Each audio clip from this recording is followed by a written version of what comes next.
காஞ்சிபுரத்தில் 25 ஆண்டுகளாக மின்சாரம் இன்றி தவிக்கும் மக்கள்.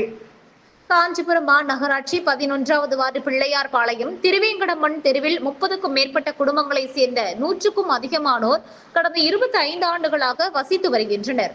மின் இணைப்பு கோரி அதிகாரிகளிடம் 50க்கும் மேற்பட்ட முறை மனு அளித்தும் இதுவரை நடவடிக்கை எடுக்கப்படவில்லை என குற்றம் சாட்டுகின்றனர். மேலும் தங்களுக்கு வழங்க வேண்டிய மின் இணைப்பு சர்வே எண்கள் மாற்றப்பட்டு மாட்டு கொட்டகை, கார் ஷெட் உள்ளிட்ட இடங்களுக்கு மின் இணைப்பு வழங்கப்பட்டுள்ளதாகவும் புகார் தெரிவிக்கின்றனர். மின் கம்பங்கள் அமைக்கப்பட்டு 3 ஆண்டுகள் கடந்தும் வீடுகளுக்கு இணைப்பு வழங்கப்படாததால் குழந்தைகள் மற்றும் முதியவர்கள் இரவு நேரங்களில் கடும் சிரமங்களை சந்தித்து வருகின்றனர்.